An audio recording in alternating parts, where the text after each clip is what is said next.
দেখে এসেছি, কীর্তন শুনে গিয়ে দেখতে পাবো না সেটা দুতলা মানে ডাবল হয়ে গেছে, পাবো? সেটাও তো হবে না। আবার ধরুন এমনটাও হবে না, আমি যদি ব্যাংকে 1 লাখ টাকা রেখে এসেছি, গিয়ে দেখবো সেটা 2 লাখ মানে ডাবল হয়ে গেছে, এটাও তো হবে না রে বাবা। তাহলে শুনবো কেন, করবো কেন, গাইবো কেন? এই কেনের উত্তরটাকে জানতে হবে। হরি বাসন করালে, কীর্তন করালেই কিন্তু গ্রামের মঙ্গল নয়, জানতে হবে কেন করতে হবে, কেন গাইতে হবে। তা শাস্ত্রে বলছে কীর্তন তোমরা কেন শুনবে জানো? কেন করলে কি হবে, গাইলে কি হবে না? ভগবান আমাদের সবাইকে একটি করে চিত্তরূপী দর্পণ দিয়েছে, বুঝতে পেরেছেন? চিত্তরূপী দর্পণ। আচ্ছা বলুন তো আমার চিত্ত মানে কি? চিত্ত মানে হচ্ছে মন। তাহলে চিত্ত মানে যদি মন হয়, তাহলে দর্পণ মানে কি? আয়না। তাহলে ভগবান কি দিল না, সবাইকে একটি করে মন রূপী আয়না দিয়েছে। আপনাকে দিয়েছে, আমাকে দিয়েছে, সবাইকে দিয়েছে। এবার বিচার করে দেখুন বাবা, ভগবান যখন ওই মনরূপী আয়নাটা আমাদের দিল, বিচার করে বলুন তো বাবা, এই মনরূপী আয়নাটা কিন্তু কারুর ভালো নয়। কি গো আছে? একজন হাত তুলে বলুন তো আমার মন ভালো, আমার মন পরিষ্কার, কেউ বলতে পারবো? কেউ নাই। কিছু না কিছু কর্ম, কিছু না কিছু ভুল আমাদের মনের ময়লার মধ্যে আছে। কেউ জানতে মনটাকে নোংরা করেছি, আবার কেউ অজান্তেই করে ফেলেছি, কোনো খবরই পাইনি। নোংরা কিন্তু সবারই আছে। এখন বিষয় হলো, মনটাকে তো আমরা সকলে নোংরা করেছি, কিন্তু পরিষ্কার করব কি দিয়ে? বিষয় হচ্ছে এটা। মন তো নোংরা করে নিলাম, পরিষ্কার হবে কি দিয়ে? মামা, তোমাদের এই সামনাসামনি বাজারে কোনো দোকান আছে কি যেখানে মনের ময়লা পরিষ্কার করার ডিটারজেন্ট কিনতে পাওয়া যায়? আছে? তাহলে একটু খোঁজ নিয়ে দেখুন তো। আছে বলছে, আছে? আছে বাবা? শুধু আপনাদের গ্রামে কেন, বিশ্ব ব্রহ্মাণ্ডে কোথাও নাই যেখানে মনের ময়লা পরিষ্কার করা ডিটারজেন্ট কিনতে পাওয়া যায়। তাহলে হবে কি দিয়ে না? বলছে দেখো, চুলে শ্যাম্পু দিলে যেমন চুল পরিষ্কার হয়, দাঁতে মাজন দিলে যেমন দাঁত পরিষ্কার হয়, গায়ে সাবান দিলে যেমন গায়ে নোংরা ময়লা পরিষ্কার হয়, তেমনি এই মনরূপী আয়নাকে পরিষ্কার করার জন্য প্রয়োজন সংকীর্তনরূপী মাজন। আর এই সংকীর্তনরূপী মাজন যদি কেউ একবার ব্যবহার করতে পারো, তাহলে দেখবে তোমার মনের মধ্যে যত নোংরা, যত ময়লা, যত পাপ ছিল সব ধুয়ে মুছে পরিষ্কার হয়ে গেছে। প্রথম প্রয়োজন দেহকে পরিষ্কার করো, মনকে পরিষ্কার করো, তবে না ভজন করবে।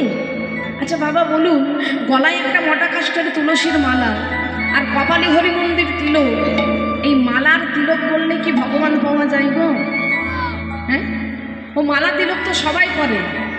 আবার এখনকার কলিযুগের মানুষ এমন ভজন করে, লোক দেখলে কৃষ্ণ নামটা একটু বেশি বেড়ে যায়। এমন হরে কৃষ্ণ বলবে না, দেখে মনে হবে এর মতন ভক্ত বোধহয় কেউ নাই।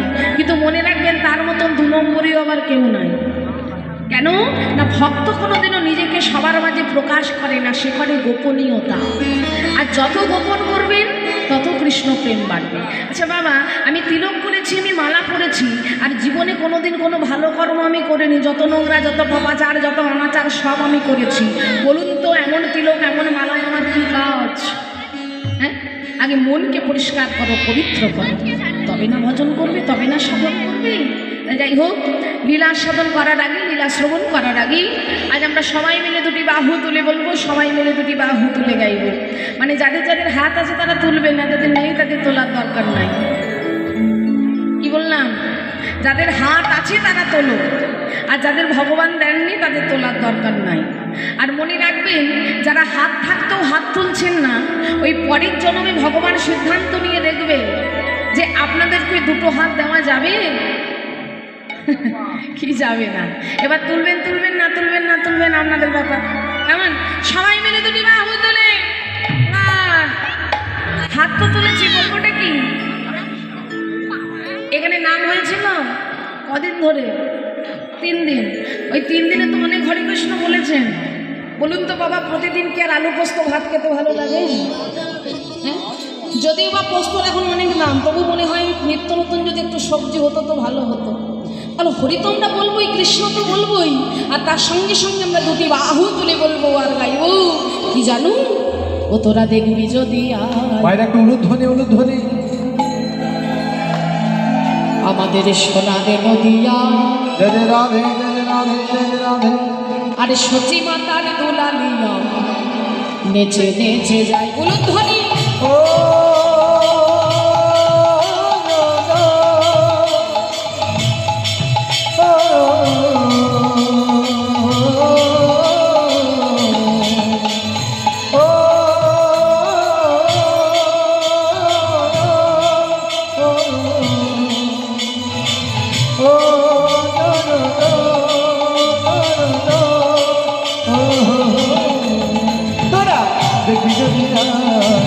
সোনা নদিয়া সত্যি মায়ের তোলা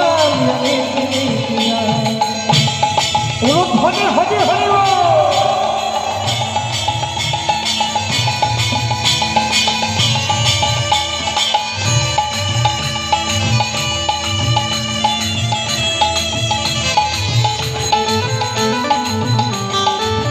হরিব হরি হরি হরিব ফুল করতাল সঙ্গে লইয়ে নাচে আমার গোরা দেখো দেখো ফুল করতাল সঙ্গে ফুল করতাল সঙ্গে লইয়ে নাচে আমার গোরা আজি ফুল করতাল সঙ্গে লইয়ে নাচে আমার গোরা ও ফুল করতাল সঙ্গে লইয়ে নাচে আমার গোরা আজি উলুধ্বনি হরিব বলিও ঠাকুমা বাড়ির থেকে সেবা করে এসেছেন খাবার খেয়েছেন খাবার যদি খেয়ে এসেছেন গলার জোর কোথা লুই দেয় না গলার জন্য এত জোরে জোরে উলুধ্বনি দেবে আপনাকে পাশের গ্রামের লোক শুনতে পাবে না কি করছেনটা কি একটু জোরে উলুধ্বনি এবার ঠিক আছে এবার জয়ধ্বনি নিতাই গৌর প্রেমানন্দে প্রেম আহা উলুধ্বনি দেয় যত প্রাণের লাগনি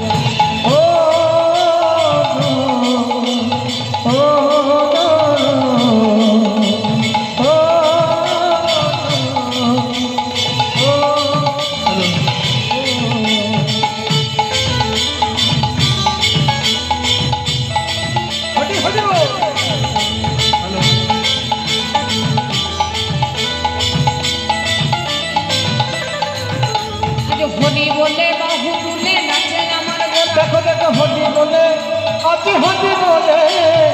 হরি বলে বাহু তোলে নাচে আমার গোরা হরি বলে বাহু তুলে নাচে আমার গোরা ও হরি বলে বাহু তুলে নাচে আমার গোরা সঙ্গেতে নাচে আজি নদিয়ার চাঁদ গোরা ও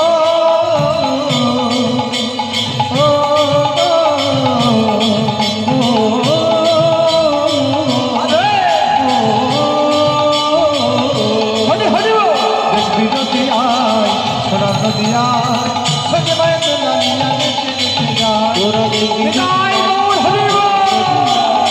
সত্যি মায়ের দোলা ওই না সত্যি মায়ের দোলা নিয়া তো যাই হোক আপনাদের সকলের চরণে প্রণাম জানিয়ে সাধু গুরু বৈষ্ণবের কৃপা দৃষ্টি মাথায় নিয়ে ভক্তদের আনন্দ করাবার জন্য আজ আমরা সকলে মিলে এই ভক্ত সমাজে আস্বাদন করব এক অত্যন্ত মাধুর্যময় লীলা এক অত্যন্ত মাধুর্যমণ্ডিত লীলা আস্বাদনের বিষয়বস্তু হল ভগবান শ্রীকৃষ্ণের অতি মধুরতম লীলা আস্বাদনের বিষয় হল কৃষ্ণ সুদামা একটু হলটা কম মনিটরটা একটু হাই করে হলটা একটু কমিয়ে দাও জনিতাই জনিতাই জয় রাধেশ্বর রাধে রাধে আজি জয় জয়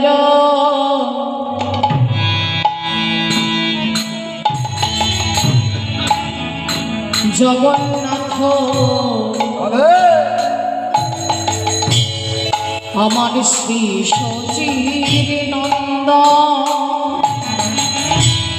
নন্দন গো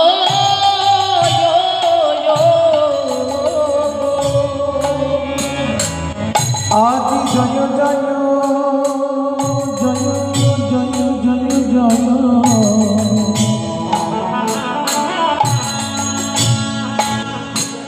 জয় জয় জয় জগন্নাথ আজ শিশু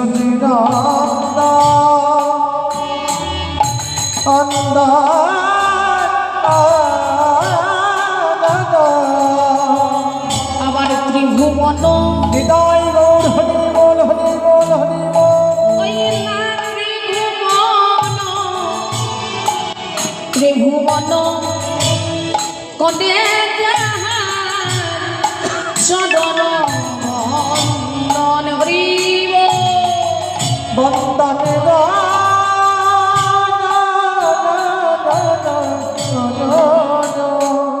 আমি আর কত বলবো আর কত বলবো আমি আর কত বলবো আমি আর কত বলবো আমার গৌর হরির রূপের কথা আর কত বলবো কবুল হরি রূপের কথা আর কত বলবো আমার গৌর হরির গুণের কথা আর কত বলবো গৌর হরি রূপের কথা আর কত বলবো আমার গোড়া চলে লীলার কথা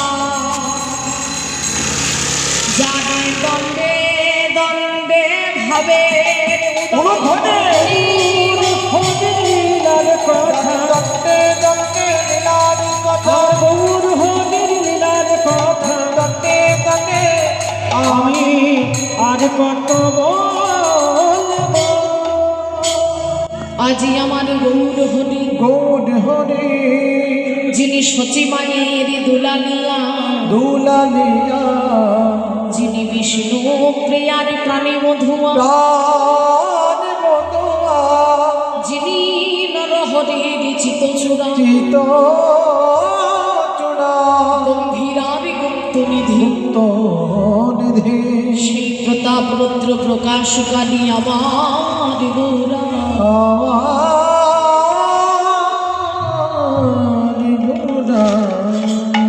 কলিযুগ পাবন অবতার আর থেকে জল দাও প্রচন্ড সম্মানে কলিযুগ পাবন অবতার শ্রীকৃষ্ণ চৈতন্য মহাপ্রভু বাবা আমাদের এই সুজলা সুফলা বাংলার মাটিতে শস্যপূর্ণ বসুন্ধরায় ভারতবর্ষের মাটি উজ্জ্বল করে গৌরহরি আমার জন্মগ্রহণ করেছিলেন শচী গর্ভ সিন্ধু মাঝে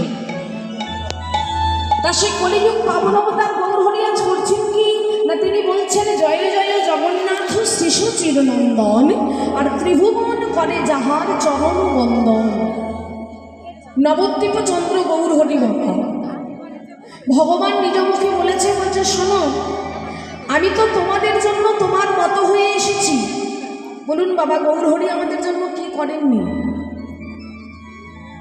তিনি তো রাজার বেশ নিয়ে আসেননি তিনি তো রাজ বধূ করে আসেননি তিনি তো রাজার বেশ ধরে আসেননি তিনি কিভাবে এলেন আমাদের মতন কলিযুগের মাটিতে তিনি এলেন কি না জগৎ জীবকে কোল দেওয়ার জন্য তিনি ভিখারি হয়ে এলেন হ্যাঁ আর আমাদের মতন পাপাহত কলিহত জীবকে দর্শন করে বলছে ওরে কলিহত জীব তোমরা একবার হরি বলো হ্যাঁ তোমরা যদি একবার হরি বলতে পারো আমি কি করবো জানো তোমাদের এই মনুষ্য জন্মটাকে আমি সার্থক করে দেব কি বললেন শুধু একবার হরি বলো আর হরি বললে মনুষ্য জন্ম সার্থক হবে আচ্ছা বলুন তো বাবা এই যে আমরা সংসারে এসেছি স্ত্রী পেয়েছি পুত্র পেয়েছি পরিবার পেয়েছি এই মনুষ্য জন্মটা কি এক জন্মের বাবা কি গো এক জন্মে নয় তাহলে কত জন্মে 84 লক্ষ তাহলে কোন কুলে কতবার জন্ম নিলাম না স্থাবনা 20 লক্ষ জলজৌ 9 লক্ষ ক্রম ক্রিমায়ু রত্র লক্ষঞ্চ 10 লক্ষঞ্চ পক্ষিনাম 30 লক্ষ পশুনাঞ্চর 4 লক্ষঞ্চ বার স্থাবর মানে হচ্ছে বৃক্ষ ওই বৃক্ষকুলে আমাদের জন্ম নিতে হয় 20 লক্ষ বার জলের যে মিনাদি রয়েছে সেই মিনাদিতে জন্ম নিই 9 লক্ষ বার কৃমিকুলে জন্ম নিই 11 লক্ষ বার পক্ষীকুলে জন্ম নিই 10 লক্ষ বার 30 লক্ষ বার জন্ম নিই পশুকুলে আর সবার শেষে বললেন 4 লক্ষঞ্চ বানরা মানে 4 লক্ষ বার জন্ম নিই বানর কুলে তাহলে এই যে 84 লক্ষ জনি ভ্রমণ প্রাপ্ত করে আমার সাথে মানব দেহ পেয়েছি বাবা কেন হেলায় হারা বলবো হ্যাঁ যে কোটা দিন বাকি আছে হরিনাম করো কৃষ্ণ নাম করো আচ্ছা বলুন তো বাবা যে সংসার যে আমার করে তোমরা সংসারে মরো আমার ছেলে আমার মেয়ে আমার ঘর আমার বাড়ি আমার সংসার আচ্ছা বিচার করে বলুন তো বাবা সেই সংসারের জন্য আপনি সারাটা জীবন শুধু দিয়ে গেছেন কথাটা বুঝবেন সংসারের জন্য আপনি সারাটা জীবন দিয়ে গেলেন স্ত্রী কিসে ভালো থাকবে ছেলে কিসে ভালো থাকবে, মেয়ে কিসে ভালো থাকবে, এমনকি জামাই কি করলে ভালো থাকবে, সেই ভালো থাকার খবরটা কিন্তু আপনি নিয়ে বসে আছেন কাকে কি করলে ভালো থাকবে। আচ্ছা বিচার করে বলুন তো বাবা, আপনি কিসে ভালো থাকবেন আপনার সংসার কি কোনোদিনও খবর নিয়েছে? কি নিয়েছে? আপনি কি করলে সুখী হবেন, আপনার ভালোটা কে কবার জানতে চেয়েছে বাবা? তাহলে যে সংসারে আপনার কোনো মূল্যই নাই, মনে রাখবেন যতদিন আপনি রোজগার করতে পারবেন ততদিন সংসার আপনাকে ভালোবাসবে বাবা। হ্যাঁ, ততদিন ছেলে বলবে বাবা, মেয়ে বলবে বাবা। আর যেদিন তুমি আর রোজগার করতে পারবে না, যেদিন তোমার শরীরের ক্ষমতা কমে যাবে, সেদিন ওই সংসার, ওই ছেলে, ওই মেয়ে তোমার হাতে ধরে জায়গা করে দেবে গোয়াল ঘরে। তাই কাঁদতে হলে কৃষ্ণ বলে কাঁদো, ডাকতে হলে গৌর বলে ডাকো। আর গৌর বলে যদি কাঁদতে পারো, দেখবে তোমার মনে কোনো জ্বালা, কোনো যন্ত্রণা থাকবে না। আচ্ছা বাবা বলুন তো, এই বেশ কিছুদিন আগেকার কথা, সবাই বড় বড় গাড়ি নিয়ে যাচ্ছিল, কোথায় বলুন তো? কোথায় যাচ্ছিল? বড় বড় গাড়ি নিয়ে সবাই ছুটছিল, প্রয়াগ কুম্ভ মেলা যাচ্ছিল না? সবাই কি বলছিল? যার টাকা আছে সেও যাচ্ছে, আর যার টাকা নাই সেও যাচ্ছে। কেন যাচ্ছে না? সবাই বলাবলি করছে যে কুম্ভের জলে গিয়ে যদি একটা ডুব দেওয়া যায় তাহলে নাকি সমস্ত পাপ থেকে মুক্তি পাওয়া যায়। কি তাই তো? আচ্ছা বাবা আমাকে বলুন তো, কুম্ভের জলে ডুব দিলে কি সমস্ত পাপ ক্ষয় হয়? হ্যাঁ গো, তুমি পাপ করবে রাশি রাশি, আর ভোগ করবে কি মাসি পিসি? হ্যাঁ, পাপ করবে রাশি রাশি, ভোগ করবে মাসি পিসি। তুমি যত রাজ্যের পাপ করেছো, তোমার পাপটা ধরবে কে? গঙ্গা। গঙ্গার কি দায় যে তোমার পাপ ধরবে? আচ্ছা বাবা, কুম্ভের জলে ডুব দিয়ে যদি সমস্ত পাপ থেকে মুক্তি পাওয়া যায়, তাহলে আমাকে বলুন তো, আমি যদি সারাদিনে 15টা মার্ডার করে গিয়ে বলি কুম্ভে ডুব দিয়ে আসবো, আমার ভালো হবে? কি মা হবে? ভালো করে শুনে রাখো, বাড়িতে বসে বসে যদি রাধা গোবিন্দের সেবা করতে পারো, বাড়িতে বসে বসে যদি বৃদ্ধ বাবা মাকে দুবেলা দুমুঠো খেতে দিতে পারো, বাড়িতে বসে বসে যদি বৃদ্ধ শ্বশুর শাশুড়িকে দুবেলা দুমুঠো ভাত দিতে পারো, তাহলে তোমাকে বৃন্দাবন যেতে হবে না, গয়া যেতে হবে না, কাশী যেতে হবে না, মথুরা যেতে হবে না। বাড়িতে বসে বসে তোমার ভগবত দর্শন হবেই হবে। হৃদয় গৌর প্রেমানন্দে। বাবা জীবনে তুমি যত পাপ করেছো করে নাও, কিন্তু তুমি ধোবে কে না গঙ্গা হারে। কি ভালোবাসা রে! হ্যাঁ, বাবা মাটা দুবেলা দুমুঠো খেতে পাচ্ছে না, আর ছেলে যাচ্ছে কুম্ভে স্নান করতে। কি ভালোবাসা! ভজনটাকে ভজনের মতো করে করতে হবে বাবা।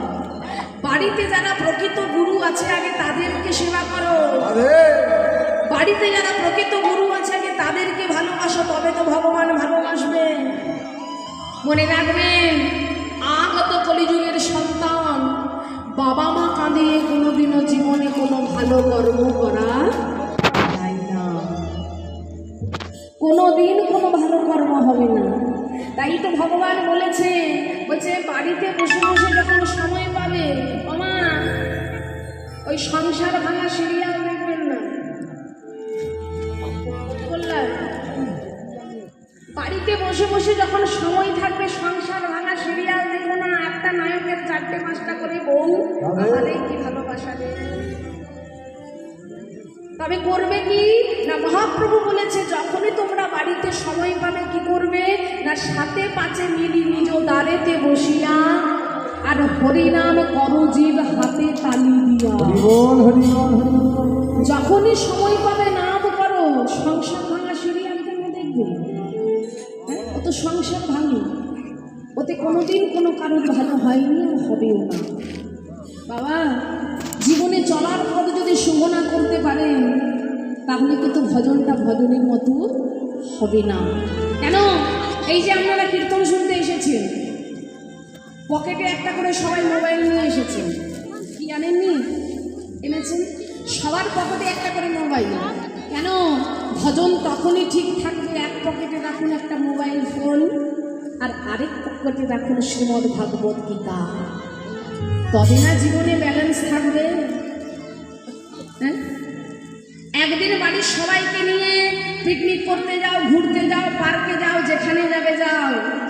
আর আরেকদিন বাড়ির সবাইকে নিয়ে কোনো মন্দিরে গিয়ে ভাগবত কথা শোনো, তবে না জীবনে ব্যালেন্স থাকবে। আর জীবনে যদি ব্যালেন্স না রাখতে পারো না, তাহলে তোমার ভজনটা ভজনের মতো করে হবে না। এই যে তুমি যতই যাও না মন্দির মসজিদ, আর যতই যাও না তীর্থস্থান, বাবা মাকে না বাসিলে ভালো তুমি কোনোদিন পাবে না,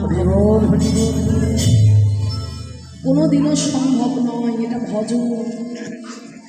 তবে বাবা, আমাদের সংসারে সবাই আমাকে স্বার্থের ভালোবাসে গো। হ্যাঁ, আমার ছেলে, আমার মেয়ে, আমার ঘর, আমার বাড়ি, আমার সংসার, আমার আমার আমার আমার। আচ্ছা বলুন তো বাবা, ছেলে আমার, স্বামী আমার, স্ত্রী আমার, সংসার আমার, গাড়ি আমার, বাড়ি আমার, সবই যদি আমার গো, তাহলে আমি কার? সবই যদি আমার, ছেলে আমার, স্বামী আমার, বন্ধু আমার, সবই যদি আমার, আমি কার? কোথা থেকে এসেছি, কোথায় যাব, কি আমার পরিচয়? যেদিন মন জানতে চাইবে যে আমি কে, সেদিনই জানবেন আমি প্রকৃত মানুষ হয়েছে। মনে রাখবেন, একটা কুকুরের পেটে যেমন কুকুর জন্মায়, এটা 100% গ্যারেন্টি। একটা বিড়ালের পেটে যেমন বিড়ালি জন্মাবে, এটাও 100% গ্যারেন্টি। কিন্তু আপনারা আমাকে বলুন তো বাবা, একটা মানুষের পেটে যে মানুষই জন্মাবে, তার গ্যারেন্টিটা কে নেবে? আমরা মানুষ হয়ে এসেছি। ভগবান বলছে তোরা মানুষ নয়, ভবে গিয়ে তোদেরকে মানুষ হতে হয়। দেখবেন আমরা স্কুলে যখন পড়াশোনা করেছি, তখন স্কুলের মাস্টার মশাইরা যখনই প্রণাম করতে যাই, তখনই দেখবেন মাস্টার মাথায় হাত দিয়ে কি বলে, বাবা তুমি মানুষ হও। তার মানে